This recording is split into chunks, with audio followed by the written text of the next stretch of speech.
Hello students, welcome to Venutai Chavan College Karad Vocational Course Standard 12th Subject General Foundation Course.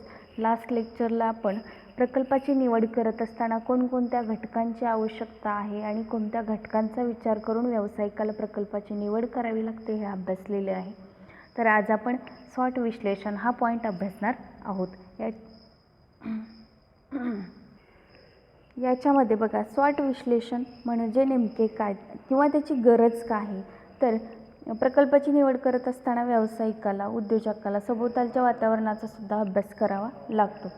त्याचबरोबर व्यवसायातील अडचणी असतील, त्याचबरोबर प्रगतीच्या संधी यांच्यावरती सुद्धा सभोवतालच्या वातावरणाचा परिणाम झालेला दिसून येतो. त्यामुळे व्यावसायिकाला भांडवल असेल, बाजारपेठ, तांत्रिक ज्ञान, मनुष्यबळ, कच्चा माल, त्याचबरोबर सामाजिक जे काही बदल घडत आहेत किंवा राजकीय घडामोडी आहेत यांच्या वातावरणाशी त्याच्या व्यावसायिक याचा जवळचा संबंध असल्यामुळे त्याचा विचार करावा लागतो.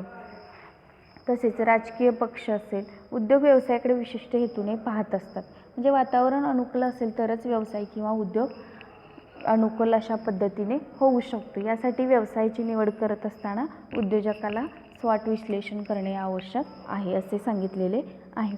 याच्यामध्ये प्रथमतः आपण स्वॉट विश्लेषणाचा अर्थ पाहूया. याच्यामध्ये स्वॉट म्हणजे काय? SWOT स्वॉट. स्वॉटमध्ये प्रत्येक अक्षराचा त्यांनी अर्थ सांगितलेला आहे. फर्स्ट आहे तो म्हणजे स्ट्रेंथ. S मीन्स स्ट्रेंथ, यालाच काय म्हणतात मराठीमध्ये? जमेच्या बाजू किंवा सामर्थ्य. W मीन्स विकनेसेस, कमकुवत बाजू म्हणजे दुर्बलता. O मीन्स ऑपॉर्च्युनिटीज, व्यावसायिक संधी. आणि T मीन्स थ्रेट्स, अडथळे, अडचणी असतील किंवा विविध प्रकारचे धोके. अशा पद्धतीने त्यांनी स्वॉटचा अर्थ सांगितलेला आहे. म्हणजे व्यवसायाच्या जमेच्या बाजू, व्यवसायाच्या कमकुवत बाजू, व्यवसायातील संधी आणि व्यवसायामध्ये उद्भवणारे अडथळे, अडचणी आणि जे काही धोके आहेत यांचं आपण विश्लेषण करणार आहोत. तसेच त्यापैकी जमेच्या बाजू व कमकुवत बाजू या पूर्णतः संस्थेच्या अंतर्गत असतात. सगळ्यात महत्त्वाच्या दोन गोष्टी कोणत्या आहेत? त्या म्हणजे जमेच्या बाजू म्हणजे स्ट्रेंथ्स आणि विकनेसेस म्हणजे कमकुवत बाजू, या व्यवसायाच्या अंतर्गत असतात. आणि व्यावसायिक संधी आणि जे काही अडथळे आहेत ते कशा पद्धतीचे असतात? तर ते बाह्य स्वरूपाचे असतात. म्हणजे ऑपॉर्च्युनिटी आणि थ्रेट्स हे आपल्याला बाजारपेठेमध्ये, समाजामध्ये शोधावे लागतात. म्हणजे हे बाहेरचे घटक आहेत.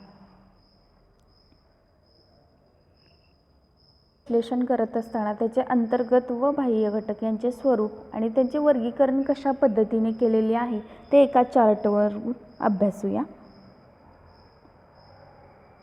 चार्टमध्ये काय दिले वरती? स्वॉट विश्लेषण. आता प्रामुख्याने स्वॉट विश्लेषण त्यांनी 4 घटकांमध्ये केलेले आहे. एकूण किती घटकांमध्ये स्वॉट विश्लेषण केलेलं आहे? 4 घटकांमध्ये केलेलं आहे. 1 जमेच्या बाजू, 2 कमकुवत बाजू, दुसरी कोणती आहे? कमकुवत बाजू. तिसरी कोणती आहे बघा? व्यावसायिक संधी. नंबर 3 आहे तो म्हणजे व्यावसायिक संधी. नंबर 4 आहे तो म्हणजे विविध अडथळे. चौथा पॉईंट कोणता आहे? विविध अडथळे. आता याच्यामध्ये त्यांनी जमेच्या बाजू आणि कमकुवत बाजू यांना काय म्हटलेले आहे की संस्थे अंतर्गत घटक आहेत. जमेच्या बाजू आणि कमकुवत बाजू संस्थेच्या अंतर्गत घटक आहे आणि व्यावसायिक संधी आणि विविध अडथळे आहेत ते संस्थेच्या बाहेरील म्हणजे बाह्य घटक म्हणून त्यांनी सांगितलेले आहेत. आता संस्थेच्या अंतर्गत घटक आहेत त्याच्यामध्ये कोणकोणते पॉईंट्स येत आहेत बघा.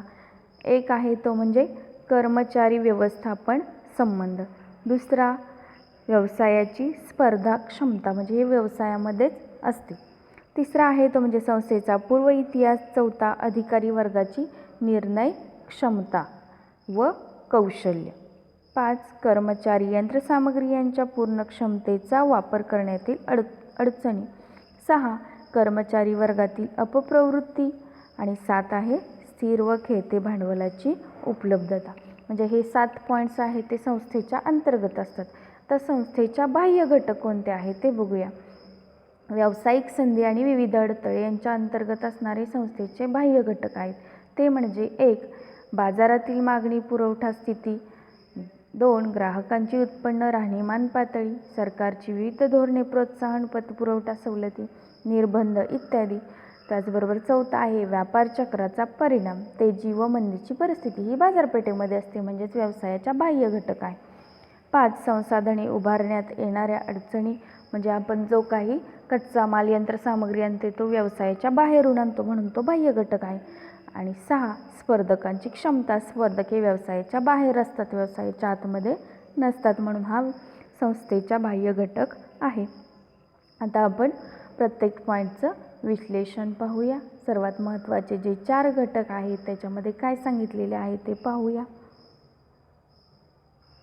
विश्लेषणाचे घटक. पहिला घटक सांगितलेला आहे त्यांनी, तो म्हणजे जमेच्या बाजू. पहिला घटक आहे जमेच्या बाजू, त्यालाच आपण काय म्हणतो इंग्लिशमध्ये स्ट्रेंथ्स, म्हणजे क्षमता ज्या काही आहेत त्या. याच्यामध्ये पहा, उद्योग संस्थेच्या जमेच्या बाजूंमध्ये आर्थिक स्थिती, तांत्रिक ज्ञान असेल, यंत्रसामग्रीची उपलब्धता असेल, त्याचबरोबर व्यवसायामध्ये काम करणारे कुशल असे कर्मचारी, त्याचबरोबर संपूर्ण व्यवसायाची कार्यक्षमता आणि संस्थेचा जो काही पूर्वीचा इतिहास असेल, या घटकांचा समावेश कशामध्ये होतो तर व्यवसायाच्या जमेच्या बाजूंमध्ये होतो. आता या जमेच्या बाजू म्हणजे व्यावसायिकाला मिळणारे एक प्रेरणा स्रोत असते, याच्यावरून कर्मचारी काम करत असतात. त्याचबरोबर कर्मचाऱ्यांचं काय होतं, त्याच्यातून मनोबल उंचावते, म्हणजे एक आनंदाने ते चांगल्या वृत्तीने काम करत असतात, म्हणजे आपल्या व्यवसायामध्ये काहीतरी आहे या आनंदानेच ते काम करत असतात. त्याचबरोबर व्यवस्थापन असेल, प्रशासनाचा उत्साहसुद्धा आपल्याला वाढलेला दिसून येतो. का तर व्यवसायामध्ये काहीतरी आपल्या चांगल्या गोष्टी आहेत यामुळे. त्याचा परिणाम कशावरती होतो की उत्पादनामध्ये वाढ होते आणि व्यवसायाच्या विस्तारासाठी ज्या काही योजना आखलेल्या आहेत त्या आपण आत्मविश्वासाने पार पाडू शकतो. कधी तर संस्थेच्या जमेच्या बाजूंचे त्या व्यावसायिकाला पूर्णपणे ज्ञान असेल तरच आपण त्या सर्व हाती घेतलेल्या योजना पार पाडू शकतो. नंबर 2 आहे कमकुवत बाजू, त्यालाच काय म्हणतात वीकनेसेस असं इंग्लिशमध्ये म्हणतात. आता याच्यामध्ये पहा, संस्थेच्या कमकुवत बाजूकडे मर्यादित स्पर्धा क्षमता किंवा व्यवसायाचा समाजात अल्प परिचय, म्हणजे समाजामध्ये तुमची संस्था किंवा तुमचं जे काही उत्पादन आहे ते अजून जास्त ग्राहकांना माहिती नाही, म्हणजे अल्प परिचय झालेला आहे, कमी ओळख आहे तुमच्या वस्तूची, अजून लोकांच्या मनामध्ये ब्रँड तयार झालेला नाही. कर्मचारी वर्गातील प्रवृत्ती असेल, वादविवाद असतील कर्मचाऱ्यांमध्ये, तर तुमची ती कमकुवतच बाजू आहे व्यवसायाची. किंवा जो कोणी मॅनेजर असेल तो आणि तिथे एम्प्लॉई कर्मचारी असेल यांच्यामध्ये वादविवाद असतील तर ते चांगल्या पद्धतीने वस्तूंचे उत्पादन करणार नाहीत किंवा दुर्लक्ष करणार कामावरती. याच्यातून काय होणार की अनेक अडचणी निर्माण होणार, अडथळे निर्माण होणार वस्तू निर्मिती करत असताना. म्हणजे ही एकूणच काय आहे तर व्यवसायाची कमकुवत बाजू आहे, म्हणजे वीक पॉईंट तुमच्या व्यवसायाचा हा आहे. तर व्यवस्थापकाने किंवा उद्योजकाने काय केलं पाहिजे की याच्या ज्या काही चुका घडत आहेत किंवा जे काही संघर्ष आहेत हे सोडवून आपल्याला त्याच्यावरती काहीतरी उपाययोजना करून उत्पादनामध्ये वाढ केली पाहिजे. याचा फायदा आपल्या प्रकल्पाला, उद्योगाला होणार आहे. नंबर 3 आहे व्यावसायिक संधी. सगळ्यात महत्त्वाचा पॉईंट आहे तो म्हणजे आणि बाह्य घटक आहे व्यावसायिक संधी, यालाच आपण ऑपॉर्च्युनिटीज असे म्हणतो. तर याच्यामध्ये काय आहे बघा, बाजारातील मागणीची स्थिती काय आहे किंवा लोकांचं उत्पन्न किती प्रमाणात आहे, लोक कशा पद्धतीने राहणीमान राहतात त्यांचे किंवा त्या राहणीमानामध्ये बदल होत आहेत का, याचासुद्धा व्यावसायिकाला अभ्यास करावा लागतो. म्हणजे आपल्या व्यवसायाला किंवा लोकांच्या राहणीमानामुळे आपल्या वस्तूला कमी जास्त मागणी होते का याचा विचार करूनच व्यावसायिकाला व्यवसायाचं उत्पादन करावं लागतं.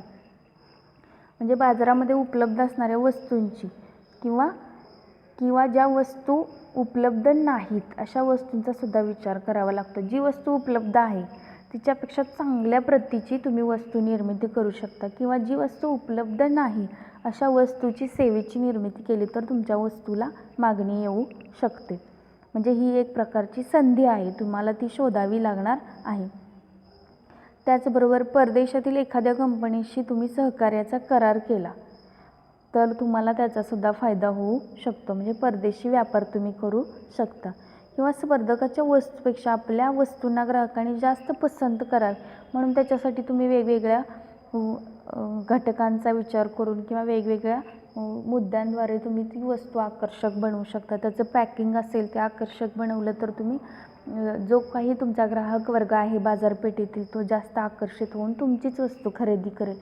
वस्तूचा रंग चांगल्या पद्धतीचा असेल, वेगळ्या पद्धतीनं पॅकिंग केलेलं असेल, वस्तूचा आकार वेगळ्या पद्धतीचा असेल तर जास्त लोक आकर्षित होतील आणि तुमच्या व्यवसायाला किंवा तुमच्या वस्तूला जास्त संधी मिळू शकते.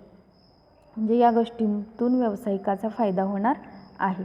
उद्योजकाला व्यावसायिक संधीसाठी शोधक वृत्तीने सुद्धा काम करण्याची गरज आहे आणि व्यावसायिक संधीचा जास्तीत जास्त लाभ मिळवण्यासाठी त्याला सावध राहिले पाहिजे आणि कुशल पद्धतीनेच काम केले पाहिजे तर त्याच्या व्यवसायापासून काहीतरी नफा होऊ शकतो. नंबर 4 शेवटचा पॉईंट आहे तो म्हणजे विविध अडथळे, त्यालाच आपण थ्रेट्स म्हणतोय. म्हणजे बाह्य स्वरूपाच्या अडथळ्यांमध्ये सरकारची करविषयक जी काही धोरणे आहेत किंवा औद्योगिक धोरण असेल एखादं, त्याचबरोबर आवश्यक त्या साधनसामग्रीच्या पुरवठ्यातील सातत्यता असेल, इत्यादी घटकांचा सुद्धा याच्यामध्ये समावेश झालेला आहे. म्हणजे अडथळे आहेत आपल्याला हे सर्व जे काही घटक आहेत. मग अंतर्गत घटकांचा संस्थेचा लवचिकपणा असेल, व्यवस्थापकांचे निर्णय कौशल्य असेल किंवा कामगार व्यवस्थापन असेल, यांचासुद्धा याच्यामध्ये समावेश झालेला आहे. व्यवसायात निर्माण होणारे विविध अडथळे हे वेळोवेळी ओळखण्याची गरज आहे आणि हे काम कोणाचं आहे? व्यावसायिकाचं आहे. म्हणजे संधी काय आहेत, अडथळे काय आहेत हे सुद्धा व्यावसायिकाला शोधावे लागतात. म्हणजे व्यावसायिक एक प्रकारचा संशोधक आहे. त्याची वृत्ती कशी असली पाहिजे? संशोधक असली पाहिजेत. म्हणजे जे काही अडथळे आहेत यांचा विचार करून व्यावसायिकाने आपल्या व्यवसायामध्ये आपल्या उत्पादनामध्ये आवश्यक ते बदल केले पाहिजेत तरच व्यवसायाचं यश अपयश आपल्याला पाहता येईल. आणि व्यवसायाच्या प्रगतीतील अडथळ्यांचे स्वरूप विविध प्रकारचे सांगितलेले आहेत. त्याच्यामध्ये बघा पहिला पॉईंट सांगितला आहे की कच्च्या मालाच्या उपलब्धतेमध्ये काही वेळेस अडचणी येतात. औद्योगिक क्षेत्रात कर्मचाऱ्यांमध्ये संघर्षाचे वातावरण निर्माण होते. तसेच वाहतूक साधनांच्या अभावी कच्च्या मालाचा पुरवठा वेळेवर न झाल्यामुळे सुद्धा अडथळे निर्माण होतात. परदेशी व्यापारविषयक सरकारची नीती असेल, आयात निर्याती संबंधीचे जे काही धोरण असेल, हा सुद्धा एक प्रकारचा अडथळा आहे. म्हणजे या घटकांचा विचार करून व्यावसायिकाला वेळोवेळी आपल्या उत्पादनामध्ये वस्तूंमध्ये बदल करावा लागतो. तरच व्यावसायिक या अडथळ्यांना पार करून आपल्या व्यवसायामध्ये यश खेचून आणू शकतो आणि आपले ध्येय पूर्ण करू शकतो. याच्यासाठी प्रत्येक व्यावसायिकाने स्वॉट विश्लेषण केलं पाहिजे. स्वॉट ॲनालिसिस करण्याची आवश्यकता आहे. स्वॉट विश्लेषणालाच इंग्लिशमध्ये स्वॉट ॲनालिसिस असे म्हणतात.